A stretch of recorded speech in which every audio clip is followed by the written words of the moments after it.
सभी को नमस्कार। आईएमए परिवार के YouTube चैनल पर आप सभी का हार्दिक स्वागत और अभिनंदन। बात चल रही थी हमारी MCQ सीरीज़ की। उस सीरीज़ के अंदर हमने कुछ टॉपिक्स की बात की। आज लेके आए हैं हम एक नया टॉपिक और नई चर्चा करेंगे हम बेरोजगारी पे, अनएम्प्लॉयमेंट। लगातार देखा जा रहा है कि कभी भी आपके जो विकासशील देश है, भारत जैसे जो देश है, वहाँ पे हम लोग देखते हैं कि बेरोजगारी जो है वो चरम पे रहती है ना। लगातार आपके हम कुछ ना कुछ डाटास देखते रहते हैं कि कहाँ से अभी हमारे क्या चल रहा है, किस प्रकार से बेरोजगारी बढ़ रही है, बेरोजगारी के टाइप कौन कौन से हैं, क्या प्रभाव पड़ता है इकोनॉमी पे बेरोजगारी की वजह से, कब हम विजन 2047 को पूरा करने वाले हैं और उसमें बेरोजगारी या रोजगार का क्या रोल रहने वाला है। तो इस प्रकार की जो चर्चा है हमारी, उसको हम करेंगे कंप्लीट आज की क्लास के अंदर। बेरोजगारी से संबंधित कुछ क्वेश्चंस कर जो हमारे प्रीवियस ईयर्स के कुछ क्वेश्चंस है, PYQ है और उसी के साथ में MCQ हैं। तो आज की जो चर्चा हमारी शुरू करते हैं हम लोग, वो चर्चा शुरू होती है आज पहले क्वेश्चन के साथ में। और पहला क्वेश्चन हमारा है ये कि बेरोजगारी की समस्या से गरीबी बढ़ती है। The problem of unemployment increase poverty because, कि जब भी किसी देश के अंदर बेरोजगारी बढ़ेगी तो वहाँ पे हम लोगों को देखने को मिलता है कि वहाँ पे जो पॉवर्टी लाइन के नीचे रहने वाले लोग हैं, BPL के जो लोग हैं, बिलो पॉवर्टी लाइन वाले, उनकी संख्या भी लगातार बढ़ती जाती है। कि रीज़न क्या होता है? तो सबसे पहला रीज़न आता है कि गरीबी रेखा से, बेरोजगारी की समस्या से गरीबी बढ़ती है, क्योंकि गरीबी रेखा से नीचे रहने वाले लोग जो हैं देखो, एक हमारे पास में क्या है, पॉवर्टी लाइन है। इसके नीचे रहने वाले लोग कौन है? BPL है। ऊपर वाले कौन है? APL, अबव पॉवर्टी लाइन है। अब क्या होता है कि जैसे जैसे बेरोजगारी बढ़ती है, बेरोजगारी बढ़ेगी तो भारत के अंदर देखा जाता है कि जो हमारा कंजप्शन है, जो हमारा उपभोग है, वो धीरे धीरे हमारे पास में जो राशि है वो क्या होती है, कम होती है। अब मेरे पास रोजगार नहीं है, रोजगार नहीं है तो न्यूनतम जो मेरी बेसिक नीड्स है मैं उनको पूरा नहीं कर पा रहा। और जब मेरे नीड पूरे नहीं हो रहे हैं तो हम देखते हैं कि भाई मेरे पास में क्या आती है, एक ऐसी सिचुएशन बन जाती है जब मैं बिलो पॉवर्टी लाइन चला जाता हूँ। हमारा जो मासिक उपभोग है वो मैं पूरा नहीं कर पा रहा हूँ, कि जो मंथली मेरा कंजप्शन होना चाहिए था वो मेरा यूज़ नहीं हो रहा, तो मैं क्या हो गया, BPL में चला गया। तो आंसर तो आपका सीधा आ गया कि गरीबी रेखा से नीचे रहने वालों की संख्या बढ़ती है। सेकेंड ऑप्शन इन्होंने दिया था, जनसंख्या तेजी से बढ़ती है। जनसंख्या बढ़ने से बेरोजगारी बढ़ती है, बेरोजगारी के बढ़ने से आपके पॉवर्टी बढ़ती है। बात यह है कि जनसंख्या की कारण आपके क्या हो रही है, अनएम्प्लॉयमेंट बढ़ रहा है, ना कि आपके अनएम्प्लॉयमेंट की वजह से बेरोजगार आपके जनसंख्या बढ़ रही है। तो इस चीज़ को ध्यान में रखना है।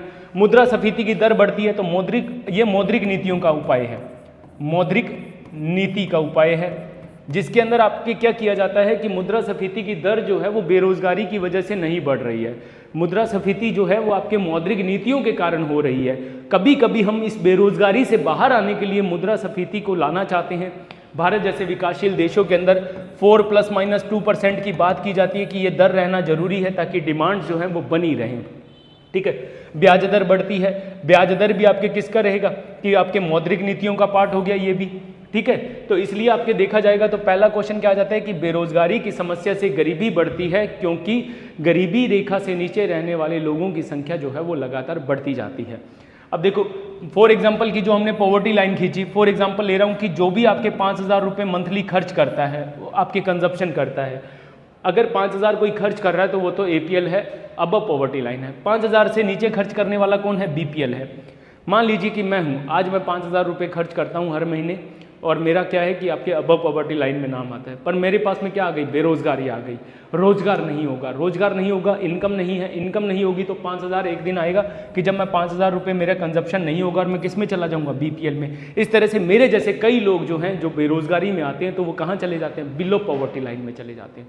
तो इसलिए हमारे क्या रहता है कि आपका आंसर क्या रहेगा, गरीबी रेखा से नीचे रहने वाले संख्या जो है वो बढ़ जाती है। The number of people living below the poverty line increase, आपकी इंक्रीज होती है BPL या पॉवर्टी लाइन के नीचे रहने वाले लोगों की संख्या। चलते हैं नेक्स्ट क्वेश्चन की तरफ कि भारत के उस प्रदेश का नाम बताइए जहां शिक्षित बेरोजगारी का प्रतिशत सबसे ज़्यादा है। Name the state of the republic of India where the percentage of educated unemployment is the highest. अब आपकी बात आई, भारत के अंदर अभी वर्तमान में बात की जाए तो सबसे ज़्यादा जो बेरोजगारी बढ़ रही है वो बढ़ रही है एजुकेटेड। रीज़न क्या है? भारत में 2 कारण माने जाते हैं शिक्षित बेरोजगारी के। शिक्षित बेरोजगारी बढ़ने के 2 कारण आते हैं। 2 कारण कौन से आते हैं हमारे पास में? तो देखिए, शिक्षित बेरोजगारी जो है, एजुकेटेड अनएम्प्लॉयमेंट जो हमारा है, शिक्षित बेरोजगारी, इसके कारण क्या है कि एक तो हमारी जो शिक्षा में क्या है, शिक्षा उपाधि प्रेरक है, उपाधि प्रेरक है, रोजगार प्रेरक नहीं। हम लोग क्या करते हैं, बीए एमए कर रहे हैं, साथ में किसी तरह का हमारे यहाँ पे कोई भी स्किल नहीं सिखाया जा रहा। फिर लगातार हम देख रहे हैं कि एजुकेटेड लोगों की संख्या जो है वो लगातार बढ़ रही है, पर उसके मुकाबले में जो रोजगार, जो एम्प्लॉयमेंट जनरेट होना था वो नहीं हो पा रहा। कि हर साल 1 लाख लोग जो हैं वो आपके ग्रेजुएट हो जाते हैं, पीजी कर लेते हैं, पर उतने रोजगार उनके लिए हम क्या करते हैं, उपलब्ध नहीं करवा रहे। अब जो सारे के सारे कहाँ जा रहे हैं, गवर्नमेंट सेक्टर की तरफ।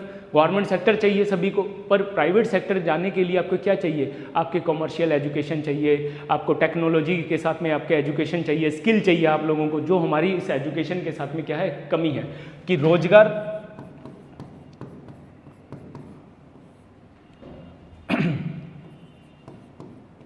रोजगार के लिए जो आपके स्किल रहते हैं हमारे, उन स्किल्स की हमारे पास में क्या है, कमी है। सेकंड ये है कि रोजगार लोगों की संख्या लगातार बढ़ रही है, शिक्षित लोगों की संख्या जो है वो लगातार बढ़ रही है। शिक्षित व्यक्तियों की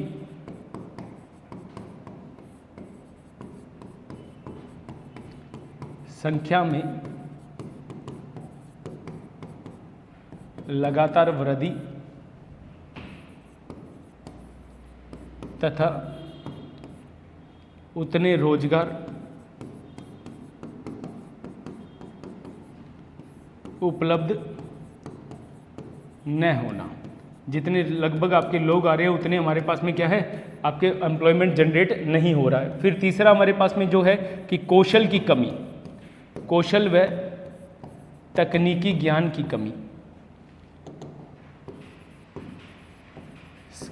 तकनीकी ज्ञान की कमी। हमारी एजुकेशन जो है वो रोजगार प्रेरक नहीं है, उपाधि प्रेरक है। अब देखो सबसे ज़्यादा हमारे पास में एजुकेटेड लोग कहाँ पे हैं, तो आपके केरल के अंदर है। तो देखिए PLFS की एक रिपोर्ट आती है, labour force, participation of labour force की आपकी एक रिपोर्ट आती है आपके 2024-26 की। इसके अनुसार केरल में 29.9% एजुकेटेड अनएम्प्लॉयमेंट है। इसको अलग से हम लिखते हैं नेक्स्ट नीचे की तरफ। PLFS रिपोर्ट 2024-26 के अनुसार केरल में सर्वाधिक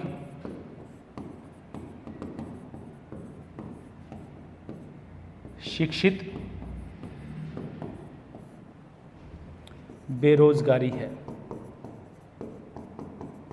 शिक्षित बेरोजगारी है कितनी है, तो 29.9%।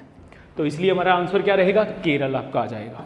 केरला जो है वो आपका आंसर रहने वाला है कि केरल के अंदर हम लोगों को क्या मिलता है, एजुकेटेड अनएम्प्लॉयमेंट जो है वो सबसे ज़्यादा देखने को मिलता है। फिर आता है नेक्स्ट क्वेश्चन। तो देखो शिक्षित बेरोजगारी का रीज़न भी ध्यान रखना है कि हमारे जो भारत की शिक्षा है उसके अंदर कहीं ना कहीं हमें पता लगता है कि यहाँ पे एक कमी है। ये आपके कैसी है, उपाधि प्रेरक है, आपको उपाधि दे रही है कि आपने ग्रेजुएशन कर लिया, पीजी कर लिया, आपने ये कर लिया, उसके साथ में हम लोगों को स्किल नहीं सिखाए जा रहे हैं। आपको टेक्नोलॉजी आपकी क्या है कि कहीं भी तकनीकी ज्ञान नहीं सिखाया जा रहा, आपको व्यावसायिक शिक्षा की कमी हमारे यहाँ पे देखने को मिलती है, जिसकी वजह से हमारी शिक्षित बेरोजगारी जो है वो लगातार बढ़ रही है। फिर शिक्षित लोगों की संख्या में लगातार भी इजाफा हो रहा है, लगातार बढ़ रहा है, इंक्रीज कर रहा है।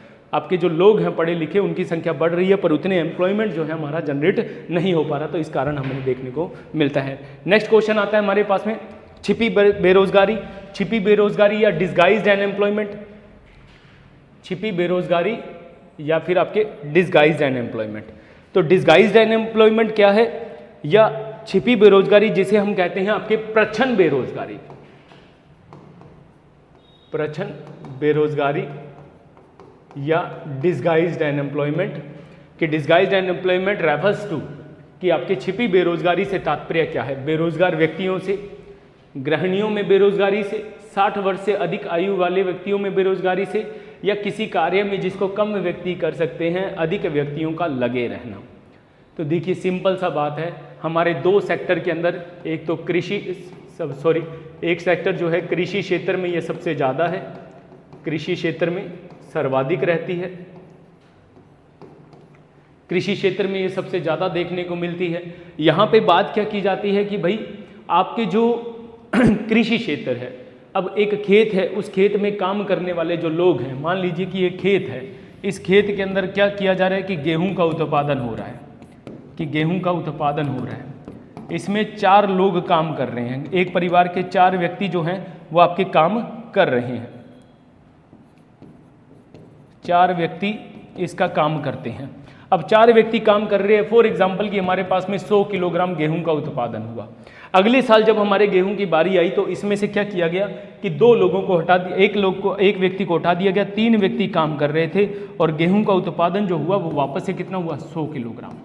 मतलब सीमांत उत्पादन जो है इसका, सीमांत उत्पादन क्या है, 0 है। सीमांत उत्पादन 0 है कि आप ऐसा काम कर रहे थे कि 4 लोग मिलकर भी उत्पादन उतना ही कर रहे हैं जितना 3 लोग कर सकते हैं। एक ऐसा व्यक्ति जिसको हमने क्या माना हुआ था, रोजगार में माना था, परंतु उसको जब हमने रोजगार से हटा दिया, उस काम से हटा दिया, तो भी उत्पादन पे कोई प्रभाव नहीं पड़ा। जो उत्पादन पहले होता था वही अब हो रहा है कि 4 से 3 व्यक्ति करने पर भी। तो इस प्रकार की बेरोजगारी को हम क्या कहते हैं, डिसगाइज्ड अनएम्प्लॉयमेंट कहते हैं, आपके छिपी हुई आपके जो बेरोजगारी है वो कहते हैं, या हम लोग प्रच्छन्न बेरोजगारी बोलते हैं, जो क्या है कि किसी कार्य में जिसको कम व्यक्ति कर सकते हैं, किसी कार्य में जिसको कम व्यक्ति कर सकते हैं, अधिक व्यक्तियों का लगे रहना, अधिक व्यक्तियों का लगे रहना आपके क्या है कि आपके डिसगाइज्ड या छिपी बेरोजगारी है। कि जब कोई भी ऐसा काम जिसको आपके 2 लोग कर सकते हैं उसमें 4 लोगों का लगे रहना, कि वो 2 लोग क्या दिखेंगे, काम करते हुए दिखेंगे। आज मैं मेरे यहाँ पे काम कर रहा हूँ, मैं पढ़ा रहा हूँ आप लोगों को। अब मेरा कोई अगर जनरेशन ही नहीं है, मेरा प्रोडक्शन ही नहीं है, कि मेरा कोई भी प्रोडक्शन नहीं है, मुझे इस काम से हटा दिया जाए तो भी प्रोडक्शन उतना ही रहे, तो मेरे लिए क्या हो जाएगी, वो छिपी हुई बेरोजगारी, जो दिख नहीं रही है पर वो बेरोजगारी है, कि मेरा कोई भी उत्पादन पे प्रभाव नहीं पड़ रहा, तो वो आपके क्या हो जाएगा, आपके छिपी हुई मुद्रा से बेरोजगारी या प्रच्छन्न बेरोजगारी या डिसगाइज्ड अनएम्प्लॉयमेंट इसको हम कह देते हैं। तो ये भारत के अंदर सबसे ज़्यादा जो है वो कृषि क्षेत्र में देखने को मिलता है। ठीक है, कभी कभी यहाँ पे विवाद भी देखने को मिलता है, कुछ कॉन्ट्रोवर्सीज भी देखने को मिलती है, कि कुछ और क्षेत्र भी हमारे पास में जहाँ पे भी हमें क्या देखने को मिलता है, छिपी बेरोजगारी देखने को मिलती है। चलते हैं नेक्स्ट क्वेश्चन की तरफ, और नेक्स्ट क्वेश्चन हमारा आता है फिलिप्स वक्र। फिलिप्स कर्व जो आपका है, एक्सप्रेस द रिलेशनशिप बिटवीन। अब देखिए ये बड़ा अच्छा क्वेश्चन है, बहुत बार पूछा हुआ क्वेश्चन है, इंपॉर्टेंट क्वेश्चन है। फिलिप्स कर्व क्या है, किन के बीच संबंध को व्यक्त करता है? तो देखिए फिलिप्स कर्व जो आपकी है वो आपके क्या करता है, मुद्रास्फीति और बेरोजगारी के अंदर आपके क्या बताता है, आपके व्युत्क्रमानुपाती या ऑपोजिट जो आपके है नकारात्मक संबंध बताता है। कैसा संबंध है कि नकारात्मक संबंध बताता है। कैसे कि जब भी देश में मुद्रास्फीति बढ़ती है, ये क्या कहते हैं फिलिप्स कि मुद्रास्फीति जब बढ़ती है तो आपके बेरोजगारी कम होती है, बेरोजगारी कम हो जाती है। ठीक है, और जब भी मुद्रास्फीति आपके कम होती है तो बेरोजगारी जो है वो बढ़ जाती है, वो आपके बढ़ जाती है। मतलब एक दूसरे के अपोजिट चलते हैं, एक दूसरे के उल्टा चलते हैं। तो इसके हम क्या कहते हैं, इसके संबंध को हम क्या कह देते हैं, फिलिप्स कर्व के नाम से जानते हैं। तो देखिए एक आपके अर्थशास्त्री हुए आपके A.W. फिलिप्स। A.W. फिलिप्स कब के, 1958 में, न्यूजीलैंड के रहने वाले हैं, न्यूजीलैंड के रहने वाले थे।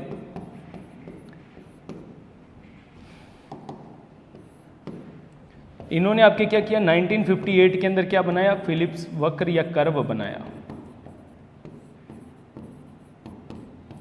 अब इन्होंने किया क्या इसके अंदर, इन्होंने क्या कहा कि भाई देखो एक कर्व बना रहे हैं, एक तरफ आपके इन्फ्लेशन रेट है, इधर इन्फ्लेशन रेट है,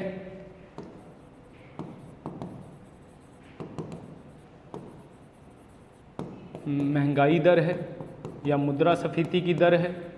ठीक है, 2% है, 4% है, 6% है, 8% है, 10% है।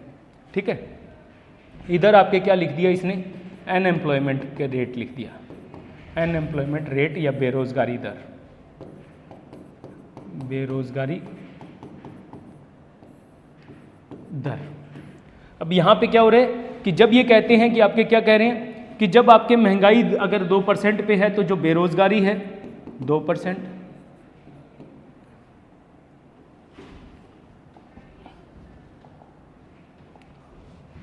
2%, 4%, 6%, 8%। कि जब आपके महंगाई दर जब कम होती है तो ये आपके बेरोजगारी क्या होती है, बढ़ जाती है। फिर हमने देखा कि जैसे जैसे बेरोजगारी बढ़ती है, जैसे जैसे बेरोजगारी जो आपके इन्फ्लेशन रेट बढ़ता है, वैसे वैसे आपके क्या होती है, बेरोजगारी कम होती जाती है। जैसे जैसे आपके क्या होता जाएगा,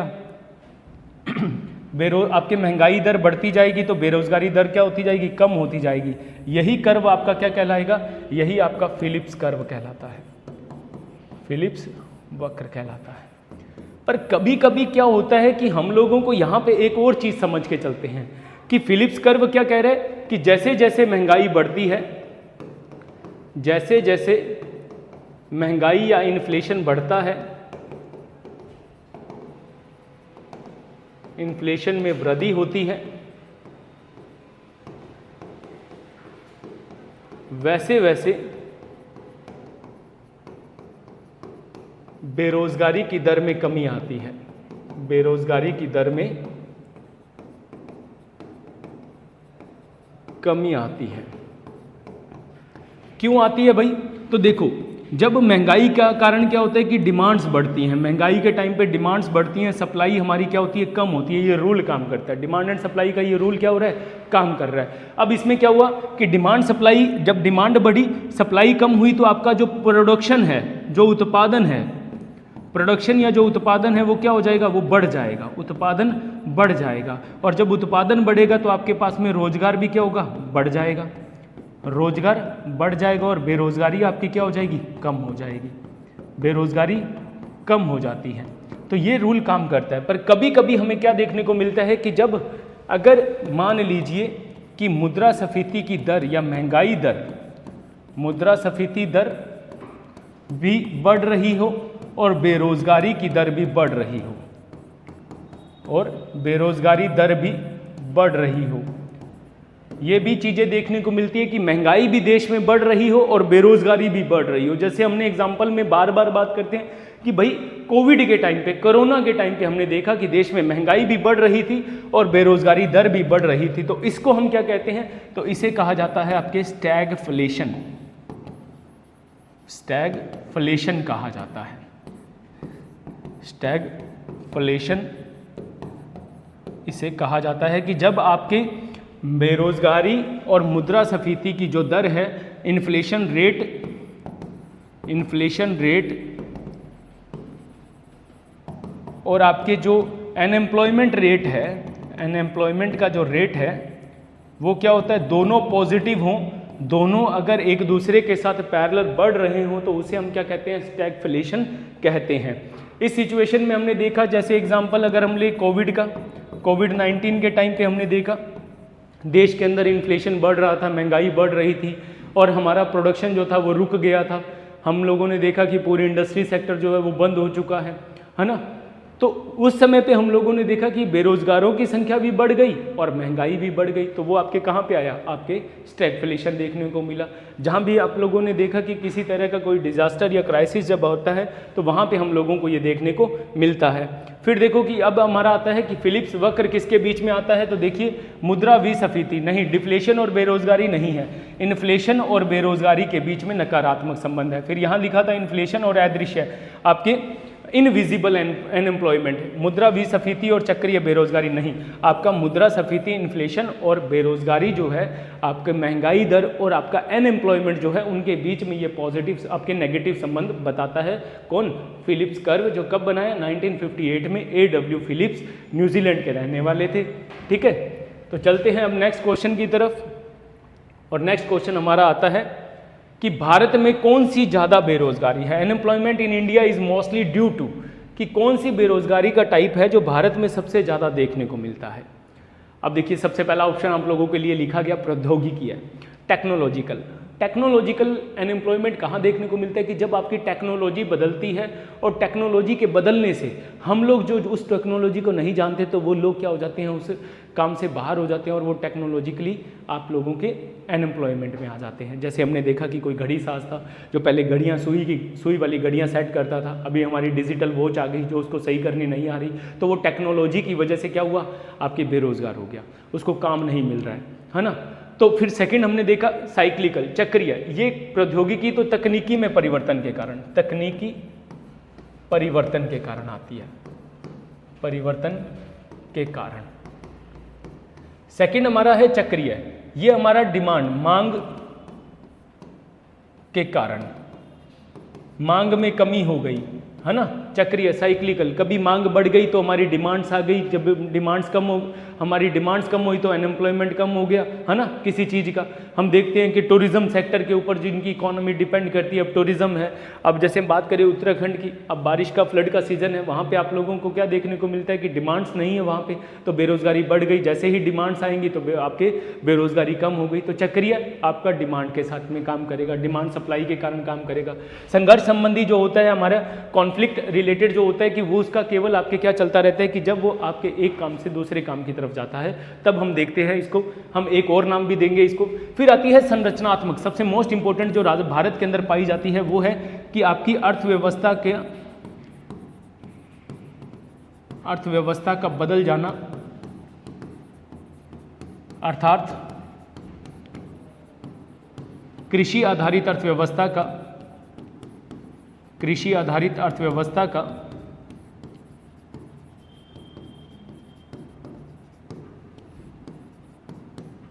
कृषि आधारित अर्थव्यवस्था का उद्योग आधारित या इंडस्ट्री के ऊपर बेस्ड, उद्योग आधारित या सेवा आधारित अर्थव्यवस्था में बदल जाना। अब कोई कृषि पे काम कर रहा था आदमी, सेवा आधारित अर्थव्यवस्था में बदल जाना। अब भारत के अंदर ये हुआ भी है, में बदल जाना। जब हमारी इकोनॉमी एक सेक्टर से दूसरे सेक्टर की तरफ आपके क्या हो जाती है, आपके चेंज हो जाती है, आपकी एग्रीकल्चर बेस्ड इकोनॉमी जो है वो इंडस्ट्रीज बेस्ड इकोनॉमी या फिर आपके सर्विस बेस्ड इकोनॉमी बन जाती है, तो हम क्या देखते हैं कि एक ऐसा बेरोजगारी देखने को मिलती है जिसे हम कहते हैं स्ट्रक्चरल। आपका स्ट्रक्चर बदल गया है आपकी इकोनॉमी का। आपकी जब इकोनॉमी का स्ट्रक्चर बदल जाता है, संरचना बदल जाती है। अब देखो कोई कृषि पे काम कर रहा था, एक बड़ा परसेंटेज हमारा कृषि के ऊपर, हमारी कितनी पॉपुलेशन है, तो कृषि पर आपकी लगभग 46.1% पॉपुलेशन, जनसंख्या निर्भर करती है।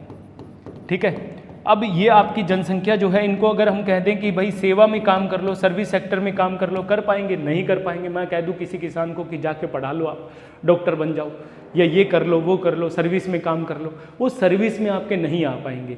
तो जब आपकी इकोनॉमी बदल जाती है, आपका प्रोडक्शन जिस सेक्टर का सबसे ज़्यादा आ रहा था उसका प्रोडक्शन कम हुआ, तो वो लोग क्या होते हैं, दूसरी स्ट्रक्चर में जा नहीं पाते। उस वजह से जो बेरोजगारी बढ़ जाती है उसे हम कहते हैं संरचनात्मक बेरोजगारी।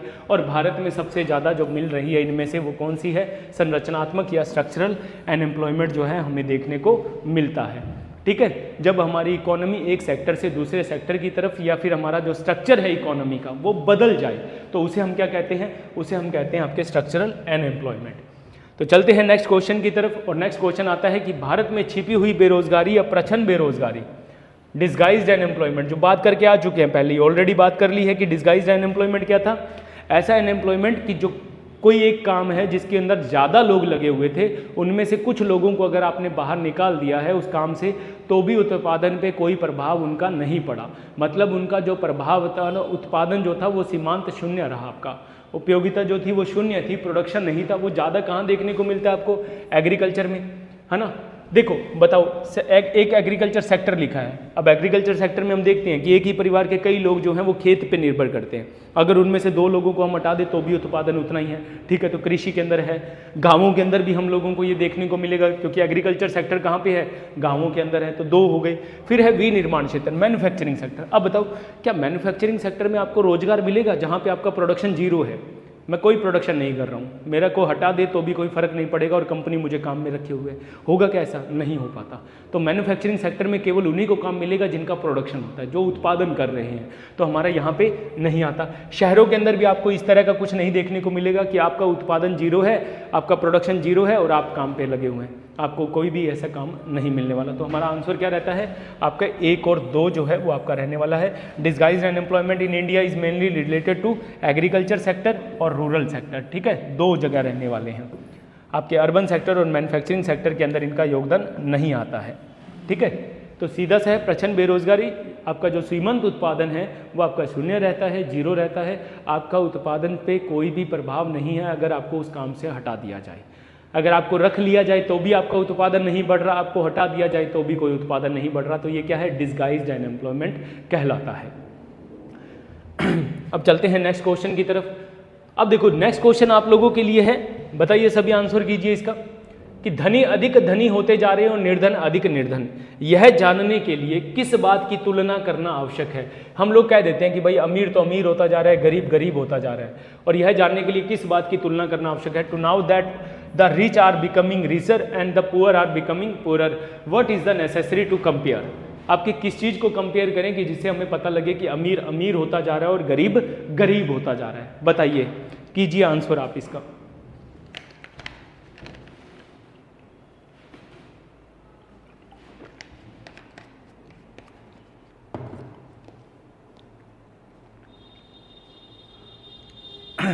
तो देखिए क्या है इसके अंदर कि विविध क्षेत्रों में, अलग अलग क्षेत्रों में विविध अवधियों के थोक मूल्य सूचकों की, देखो अलग अलग टाइम पीरियड होगा, अलग अलग आपके पास में अलग अलग कैटेगरीज होंगी, तो हम कंपेयर कर पाएंगे क्या, नहीं कर पाएंगे, क्योंकि हमें एक तो सबसे पहली क्या बात लेनी पड़ेगी, एक टाइम पीरियड लेना पड़ेगा कि इस टाइम के बीच के अंदर हम लोग तुलना करने वाले हैं कि पहले क्या हुआ करता था, अभी क्या हो रहा है। ठीक है, तो पहला क्या होगा, विविध अवधियों में। अब देखो आपके पास में क्या होगा कि विविध अवधियों में समरूप वर्ग के आय आदाताओं की आय के वितरण की, फिर है किसी समय बिंदु पर विविध वर्गों की आय आदाताओं की आय के वितरण की, विविध अवधियों में धनी और निर्धन दोनों वर्गों के व्यक्तियों को खाद्यान्नों की उपलब्धता की। अब देखो खाद्यान्न जो आपके पास में है उसके ऊपर भी आपके कई बार क्या होता है कि गरीब आदमी है, उसके पास खाद्यान्न बहुत ज़्यादा है पर पैसा कम है उसके पास में, क्योंकि उसने खेती की हुई है, उसके पास उत्पादन तो खाद्यान्न बहुत है, वो बेचेगा उसको, पर अभी बहुत है उसके पास में। तो ये तो आपका बिल्कुल गलत हो गया, पहला भी गलत हो गया। सेकंड आपके दो आते हैं, विविध अवधियों में अलग अलग टाइम पीरियड्स के अंदर हम लोग क्या करने वाले हैं, distribution of income pairs of the same class in different periods, कि अलग अलग टाइम पीरियड के अंदर हम क्या निकालने वाले हैं, हम कंपैरिजन करने वाले हैं दो समरूप वर्ग का, दो सेम क्लास का। सेम क्लास का मतलब क्या रहेगा यहाँ पे कि एक तो ऊपर के जो अमीर हैं, अमीर जो ऊपर के 10% अमीर हैं, नीचे के गरीब जो है नीचे के 10% गरीब लोगों को, इन दोनों को आपस में हम कंपैरिजन करेंगे कि नीचे के 10% लोग थे उनका कितना इनकम जो है वो कम हुआ है, और अमीर जो ऊपर वाले 10% है उनका कितना इनकम बढ़ गया है। इसी को मापने के लिए हम क्या करते हैं, दो चीज़ों का प्रयोग करते हैं। एक तो लॉरेंज कर्व आता है हमारा, एक तो लॉरेंज वक्र आ जाएगा हमारा, ठीक है, एक हमारा यहीं पे क्या बन जाएगा, गिनी गुणांक बन जाएगा, गिनी गुणांक हमारा इसका पार्ट बन जाता है। जिन दोनों की चर्चा जो है हम गरीबी का जब पॉवर्टी का जब टाइम पीरियड पढ़ेंगे, पॉवर्टी को जब हम पढ़ेंगे तो उसकी बात वहाँ पे हम करने वाले हैं कि लॉरेंज कर्व कैसे काम करता है।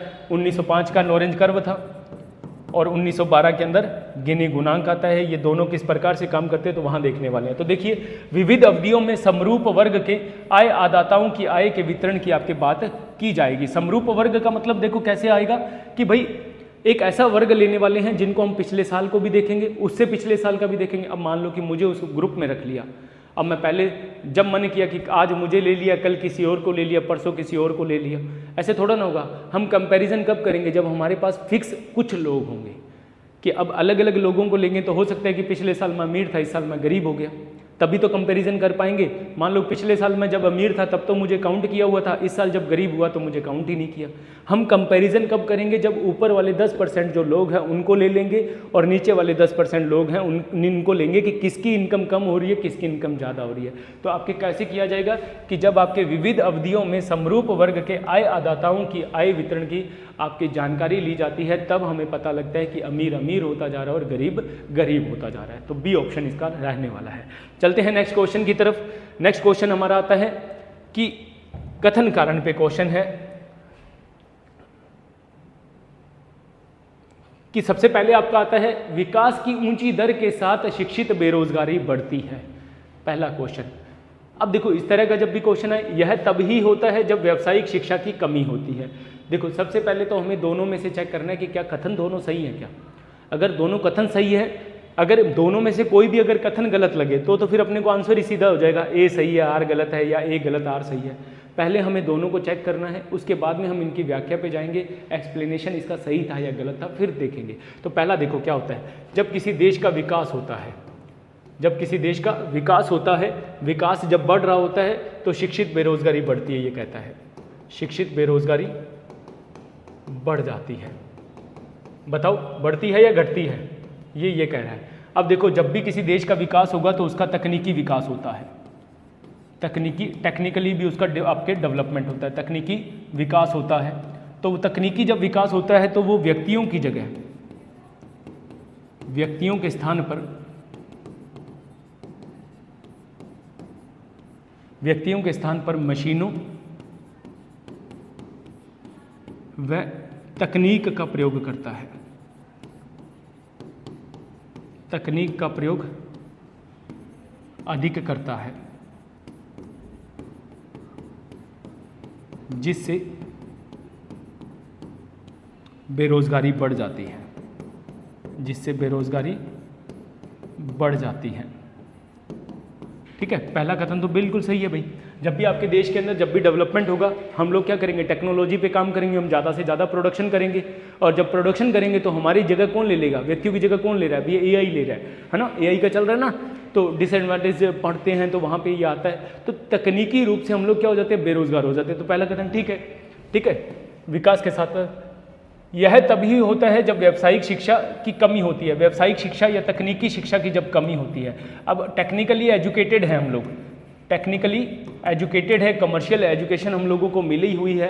अगर मुझे ये मिला होता कि आप लोग तकनीक को जानते और हमारे देश का डेवलपमेंट होता, मैं तकनीक को जा रहा हूँ तो उस मशीन के साथ में, उसकी जगह पे मैं काम करता, उस टेक्नोलॉजी के साथ में उस कमर्शियल सेक्टर में काम करता। तो इस वजह से मैं जानता नहीं हूँ, इस वजह से मैं क्या हो रहा हूँ, बेरोजगार हो रहा हूँ। पढ़ा हुआ हूँ पर ग्रेजुएशन नॉर्मल आर्ट्स किया हुआ है, अब मेरे को क्या हुआ, तकनीकी शिक्षा की जो कमी है या कमर्शियल शिक्षा की जो कमी है उसकी वजह से मेरे देश का डेवलपमेंट हो रहा है पर मुझे रोजगार नहीं मिल पा रहा है, क्योंकि मेरे देश में बड़ी कंपनीज आ रही हैं जो मुझे हायर नहीं कर पा रही हैं। ठीक है, अब देखिए क्या है, विकास की ऊंची दर के साथ शिक्षित बेरोजगारी बढ़ती है, यह तभी होता है जब आपके व्यावसायिक शिक्षा की कमी होती है। तो क्या इसका कारण सही है या गलत है, अब देखते हैं। ए और आर दोनों सही है, आर ए की सही व्याख्या है, ए और आर दोनों सही है परंतु आर ए की सही व्याख्या नहीं है। तो देखिए, विकास की ऊंची दर के साथ शिक्षित बेरोजगारी बढ़ जाती है क्योंकि यह तभी होता है जब आपके पास में तकनीकी शिक्षा या व्यावसायिक शिक्षा की कमी होती है। तो बिल्कुल सही बात है, आपका ए और आर दोनों सही है और आर ए की सही व्याख्या कर रहा है, सही एक्सप्लेन उसको कर रहा है कि जब भी देश के अंदर डेवलपमेंट होता है तो हमारे यहाँ पे शिक्षित एजुकेटेड अनएम्प्लॉयमेंट बढ़ता है। एजुकेटेड अनएम्प्लॉयमेंट कब बढ़ता है, जब हमारे पास में कॉमर्शियल एजुकेशन या टेक्निकली एजुकेशन हमें नहीं मिल पाती है। पढ़ा तो हुआ हूँ, उपाधि तो मेरे पास में है पढ़ाई की, परंतु मेरे पास आपके स्किल या टेक्निकल एजुकेशन नहीं मिल पाती है। तो चलते हैं नेक्स्ट क्वेश्चन की तरफ। नेक्स्ट क्वेश्चन आता है हमारे पास कि हाल के वर्षों में भारत में महिलाओं के लिए श्रम की भागीदारी दर में, labour force participation rate LFPR में तेजी से गिरावट आई है। पहला कथन क्या कहता है, LFPR में आपके तेजी से गिरावट आई है। पारिवारिक आय में सुधार एवं शिक्षा में वृद्धि के कारण इस श्रम की भागीदारी दर में गिरावट होती है। बताइए कौन सा सही है, क्या कथन पहला सही है? हाल के वर्षों में लेबर पार्टिसिपेशन रेट LFPR होता है भाई, लेबर फोर्स पार्टिसिपेशन रेट में women in India has decline sharply in recent year. पिछले कुछ सालों में जो महिलाओं के काम करने की भागीदारी थी उसमें क्या हो रही है, गिरावट हो रही है। अब आपको क्या लगता है, गिरावट हो रही है, वृद्धि हो रही है?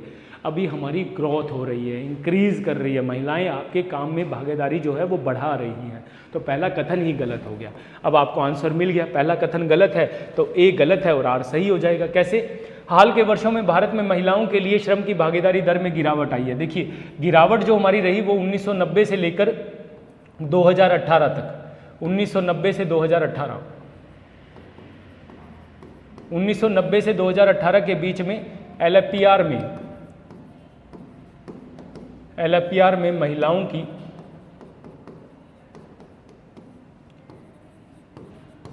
की भागीदारी में गिरावट दर्ज की गई, भागीदारी में गिरावट दर्ज की गई, जबकि 2018 के बाद से 2018 के बाद से लगातार वृद्धि देखी जा रही है, लगातार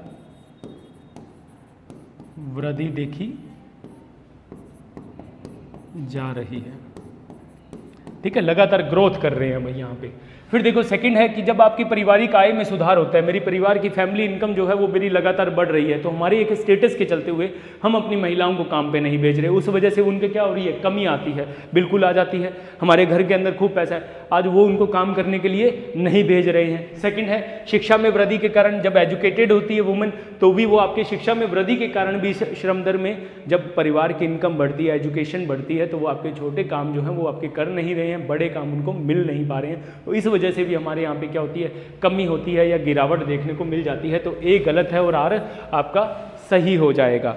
ए गलत है और आर आपके क्या है, सही है। अब आपके LFPR की बात की जाए, जो आपके LFPR है, LFPR जो है 2023-24 का, इसमें महिलाओं की भागीदारी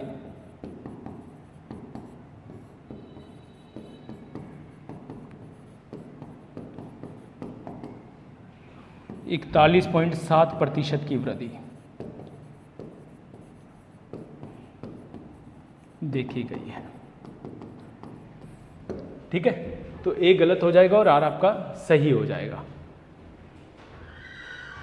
नेक्स्ट क्वेश्चन हमारा आता है, नेक्स्ट क्वेश्चन है कि निम्नलिखित में से कौन सा कथन सही नहीं है। निम्नलिखित में से कौन सा कथन जो है वो सही नहीं है, तो देखिए कौन सा है। सबसे पहला है चक्रीय बेरोजगारी का मुख्य कारण आपके मांग में कमी और आर्थिक गतिविधि में मंदी है। चक्रीय बेरोजगारी, cyclical, the main cause of cyclical unemployment is the lack of demand in the economy and the slow down in economic activities. कि जब आप लोगों की मांग में कमी हो जाती है तो क्या आ जाती है, बेरोजगारी आती है। जैसे ही मांग बढ़ जाती है तो आपकी क्या होती है, आपके बेरोजगारी कम हो जाती है। तो यह भी बता क्या है, साइकिल है, चलता रहता है, एक चक्कर है ये, तो चक्कर आपके चलता रहता है। तो चक्रीय बेरोजगारी की डेफिनेशन जो आपने लिखी है वो बिल्कुल सही लिखी है। उसके बाद में सेकंड हमारे पास में आता है कि सेकंड हमारा जो ऑप्शन रहता है वो क्या है कि श्रमिकों द्वारा अपनी पिछली नौकरी छोड़ने के पश्चात और नई नौकरी की तलाश करने के कारण अर्थव्यवस्था में व्याप्त बेरोजगारी की न्यूनतम मात्रा को अनैच्छिक बेरोजगारी कहा जाता है। अब देखो यहाँ पे क्या लिख दिया इसने, अनैच्छिक बेरोजगारी। देखो क्या है, the minimum amount of unemployment existing in an economy due to workers living their previous jobs and searching for new jobs. मैंने अभी यहाँ से मान लीजिए काम छोड़ दिया, अब मैं दूसरे रोजगार की तलाश में हूँ। अब इस टाइम पे यहाँ से छोड़ने के बाद और दूसरी जगह जो रोजगार है उसके मिलने के बीच का जो टाइम पीरियड है वो मेरा क्या है, वो मेरा फ्रिक्शनल अनएम्प्लॉयमेंट या घर्षणात्मक बेरोजगारी कहलाता है, ना कि अनैच्छिक बेरोजगारी कहलाता है। ये क्या होता है, घर्षण का टाइम होता है, घर्षणात्मक या फ्रिक्शनल, घर्षणात्मक बेरोजगारी या फ्रिक्शनल अनएम्प्लॉयमेंट कहलाता है। फ्रिक्शनल अनएम्प्लॉयमेंट जो है वो आपका कहलाता है। ठीक है, तो तीसरा क्या था इसमें, संरचनात्मक बेरोजगारी आमतौर पर कौशल के बेमेल होने के कारण होती है। बिल्कुल मैंने आपको बताया संरचनात्मक स्ट्रक्चर में क्या होती है, कौशल का, मेरे पास एग्रीकल्चर का कौशल है, अब एग्रीकल्चर की इकोनॉमी कहाँ चली गई, सर्विस पे चली गई, अब सर्विस का कौशल नहीं है तो बेमेल हो गया मेरा, तो इस वजह से बेरोजगारी आ गई। प्रेषण बेरोजगारी तब होती है जब कुशलता से उत्पादन करने के लिए जितने लोगों की आवश्यकता होती है उससे अधिक लोगों को रोजगार मिलता है। तो ये भी सही था आपके, ये भी सही है। गलत कौन सा है, तो 2 नंबर गलत है। ये 4 आपके 3 ऑप्शन जो है वो बिल्कुल सही है। इसे हम अनैच्छिक बेरोजगारी नहीं, घर्षणात्मक या फ्रिक्शनल बेरोजगारी कहते हैं। किसे कहते हैं, एक नौकरी छोड़ने के बाद दूसरी की तलाश करते हुए जो बीच का जो टाइम पीरियड है उसको हम क्या कहते हैं, फ्रिक्शनल अनएम्प्लॉयमेंट या घर्षणात्मक बेरोजगारी कहते हैं। चलते हैं नेक्स्ट क्वेश्चन की तरफ। बेरोजगारी जाल के बारे में सही कथन चुने। Choose the correct statement regarding the term unemployment trap. अब अनएम्प्लॉयमेंट ट्रैप क्या है भाई, बेरोजगारी है, काम ढूंढ रहा हूं पर काम नहीं मिल रहा, ये बेरोजगारी है। पर बेरोजगारी में अनएम्प्लॉयमेंट ट्रैप या जाल क्या है, तो अनएम्प्लॉयमेंट ट्रैप या जाल क्या होता है कि जैसे मैंने मान लीजिए कि मुझे ऐसा काम मिल जाए, मुझे ऐसा काम मिल रहा है कि मुझे 5,000 रुपये की नौकरी मिल गई, 5,000 रुपये की नौकरी मिल गई, पर यहाँ पे जाने आने के अंदर मान लीजिए कि मेरा क्या हो रहा है, 5,500 रुपये खर्च हो जाता है। यहाँ पे मुझे ऐसा काम मिला कि जहाँ पे मेरे खर्च जो हैं वो ज़्यादा हैं और मेरे पास में नौकरी जो है वो क्या है, पैसा जो सैलरी क्या है, कम है। अब मुझे घर बैठे हुए बेरोजगारी भत्ता मिल जाता है 5,500 रुपये का और सैलरी मिल रही है मुझे 5,000 रुपये।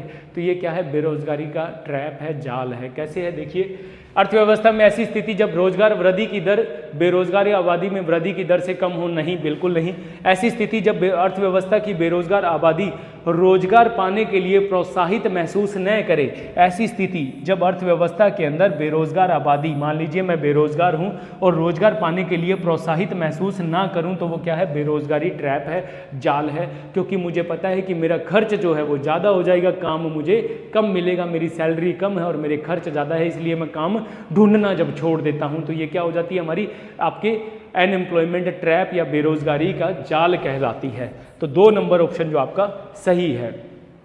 ठीक है, ऐसी स्थिति जब अर्थव्यवस्था की बेरोजगारी जो आबादी है हमारी, जो अनएम्प्लॉयमेंट के लिए, a situation when the unemployed population of the economy does not feel motivated to seek employment, कि जब हम लोग कहीं भी आप लोगों के क्या है कि मोटिवेट नहीं हो रहे काम करने के लिए। क्यों नहीं हो रहे हैं? रीज़न क्या है? क्योंकि मुझे पता है कि मेरे खर्च जो है वो ज़्यादा है, मेरी सैलरी जो है वो कम है, इसलिए मैं काम ढूंढना ही छोड़ देता हूँ। क्यों?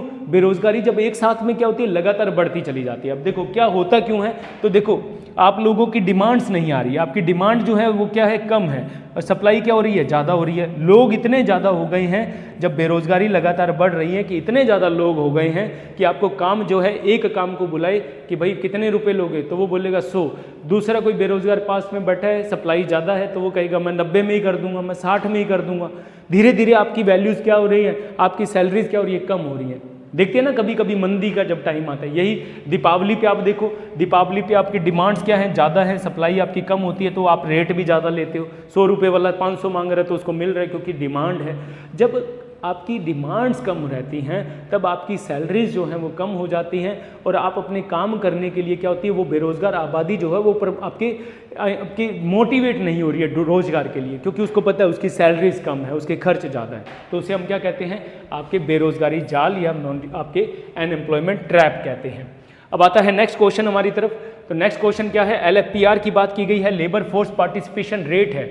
लेबर फोर्स पार्टिसिपेशन रेट है, जिसे क्या कहा है कि कुल जनसंख्या में कार्यरत व्यक्तियों का अनुपात है, बेरोजगार लोगों का अनुपात, कार्यशील आयु की जनसंख्या कुल जनसंख्या के सापेक्ष, the ratio of unemployed people relative to the total working age population. उसके बाद में तीसरा है 16 से 59 वर्ग। 16 से 59 वर्ग के जो लोग हैं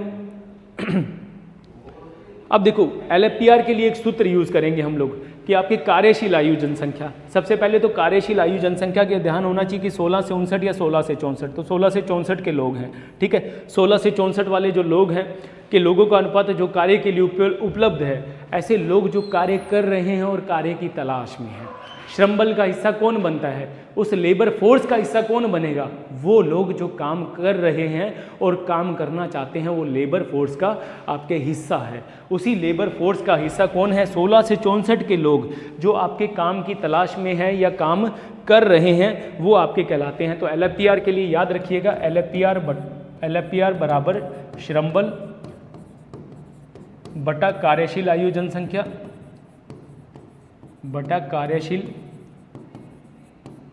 आयु जनसंख्या 16 से 64 के बीच की टोटल पॉपुलेशन इनटू 100। ये आपके क्या निकालती है? ये लेबर फोर्स पार्टिसिपेशन रेट होता है। 16 से 59 आयु वर्ग के लोगों का अनुपात जो कार्य के लिए उपलब्ध है, 16 से 64 आयु वर्ग के लोगों का अनुपात जो कार्य के लिए उपलब्ध है, 16 से 64 कि 16 से 64 के बीच के आयु वर्ग के लोग जो काम कर रहे हैं और काम करना चाहते हैं। ऐसा नहीं है कि कोई ढीठ है जो घर पे पड़ा हुआ है, जो काम ही नहीं करना चाहता, तो उसको हम श्रम बल का हिस्सा नहीं मानेंगे। कोई घर की गृहिणी है, वो घर का काम कर रही है, उसको हम श्रम बल का हिस्सा नहीं मानेंगे। कोई बच्चा है जो भी पढ़ रहा है, स्कूल के अंदर जा रहा है, ग्रेजुएशन कर रहा है, तब तक अगर वो रेगुलर ग्रेजुएशन कर रहा है तो उसको भी हम इसे श्रम बल का हिस्सा नहीं मानेंगे। लेबर फोर्स का हिस्सा कौन है? जो आपके काम की तलाश में है या काम कर रहा है। अब कोई मान लीजिए कि मैं ग्रेजुएशन कर रहा हूँ, फर्स्ट ईयर के अंदर हूँ और मेरी एज इसी के बीच में है, 16 से 64 के बीच में है, पर मैं अभी रेगुलर कॉलेज जाता हूँ और मैं मान लीजिए कि रेगुलर कॉलेज है पर मैं अटेंडेंस छुट्टी मार रहा हूँ, मैं घर पे बैठ के पढ़ रहा हूँ, तो मैं अनएम्प्लॉई या लेबर फोर्स का हिस्सा नहीं हूँ जब तक मैं कॉलेज के साथ रेगुलर जुड़ा हूँ। जैसे ही मेरा ग्रेजुएशन हो गया उसके बाद मैं काम ढूंढ रहा हूँ या काम करना चाहता हूँ तो मैं लेबर फोर्स का हिस्सा बन जाऊँगा। अगर मैंने 12th के बाद में पढ़ाई छोड़ दी है, अब मैं रोजगार ढूंढ रहा हूँ, तो फिर मैं लेबर फोर्स का हिस्सा बन जाऊंगा। गृहिणी जो है हमारे घर की हाउस हाउसवाइफ जो हैं वो हमारे लेबर फोर्स का हिस्सा नहीं होती अगर वो काम नहीं ढूंढ रही। हाँ, वो काम ढूंढ रही है बाजार में जाके कि कोई काम देख रही है अपने लिए, अपने घर के लिए, तो फिर वो लेबर फोर्स का हिस्सा बन जाएंगे। तो 16 से 64 वर्ष आयु वर्ग के लोगों का अनुपात जो कार्य के लिए उपलब्ध है, ये हमारा लेबर फोर्स पार्टिसिपेशन रेट कहलाता है। नेक्स्ट क्वेश्चन है और आज का लास्ट क्वेश्चन है, आप बताइए इस क्वेश्चन को, निम्नलिखित में से कौन सी परिभाषा बेरोजगारी दर या अनएम्प्लॉयमेंट रेट जो है उसको सबसे अच्छी तरह से आपके परिभाषित करती है। Which of the following definitions best defines the unemployment rate, आपके कौन है? कार्यरत लोगों का अनुपात कार्यशील आयु की जनसंख्या के सापेक्ष, नौकरी न पाने वाले लोगों की संख्या का अनुपात कुल जनसंख्या के सापेक्ष, या तीसरा है नौकरी न पाने वाले लोगों की संख्या का अनुपात उन लोगों के सापेक्ष जो सक्रिय रूप से नौकरी ढूंढ रहे हैं। कितने लोग जो है सक्रिय रूप से आपकी नौकरी ढूंढ रहे हैं और कितने लोग जो हैं इनके पास नौकरी नहीं है। अब देखो, नौकरी न पाने वाली संख्या का कुल जनसंख्या के सापेक्ष बताइए। बेरोजगार व्यक्तियों की संख्या बतानी है आपको बेरोजगारी के लिए, तो यहाँ पे एक आपके सूत्र आ जाता है, बेरोजगार व्यक्तियों की संख्या अनएम्प्लॉयमेंट रेट के लिए आपके क्या आएगा, एक सूत्र आ जाएगा,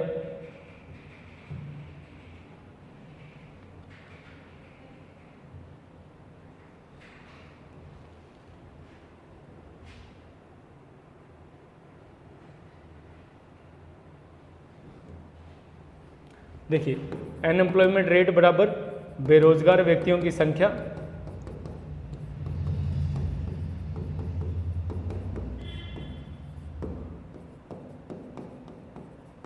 बटा श्रमबल लेबर फोर्स, श्रमबल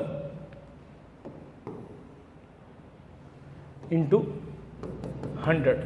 अब देखो, अब इसको देखिए कि नौकरी न पाने वाले बेरोजगार व्यक्ति हैं, जो नौकरी नहीं पाने वाले लोगों की संख्या का अनुपात जो उन लोगों के सापेक्ष जो सक्रिय रूप से नौकरी ढूंढ रहे हैं या जो काम कर रहे हैं, श्रमबल के सापेक्ष जो लोग हैं जो नौकरी ढूंढ रहे हैं उनके लिए आपके आ जाता है 3 नंबर, नौकरी न पाने वाले लोगों की संख्या का अनुपात या उन लोगों के सापेक्ष जो सक्रिय रूप से नौकरी ढूंढ रहे हैं। तो ये बात थी हमारी बेरोजगारी की, अनएम्प्लॉयमेंट की, और जिस तरह से हमने देखा कि अनएम्प्लॉयमेंट किस तरह का होता है, कुछ क्वेश्चन जो थे बार बार पूछे जाते हैं, उनका डिस्कशन किया। इसी क्लास को हम लगातार बनाए रखेंगे आप लोगों के लिए, और नेक्स्ट बात करेंगे हम एक नए टॉपिक की। और यहाँ पे अगर कुछ क्वेश्चंस हैं जो हमारे कंटिन्यू पेपर्स में पूछे जाते हैं, लगभग हर पेपर का हिस्सा बनता है बेरोजगारी और गरीबी जो है, गरीबी बेरोजगारी आपस में जोड़ते हैं। अगली बार कॉन्सेप्ट भी लेके आऊँगा आप लोगों के लिए, कुछ अलग कॉन्सेप्ट की किस प्रकार से हम लोग डेवलपिंग से डेवलप की तरफ बढ़ रहे हैं और उसमें बेरोजगारी का क्या रोल है, गरीबी का क्या रोल है, तो वहाँ भी देखेंगे। तो मिलते हैं नेक्स्ट सेशन में, तब तक के लिए धन्यवाद। और ज़्यादा से पहले आप लोगों से एक गुजारिश की, आप ज़्यादा से ज़्यादा इस चैनल को लाइक कीजिए, सब्सक्राइब कीजिए और इस वीडियो को ज़्यादा से ज़्यादा शेयर कीजिए। तो मिलते हैं नेक्स्ट सेशन में, तब तक के लिए धन्यवाद। जय हिंद, जय भारत, जय जय राजस्थान।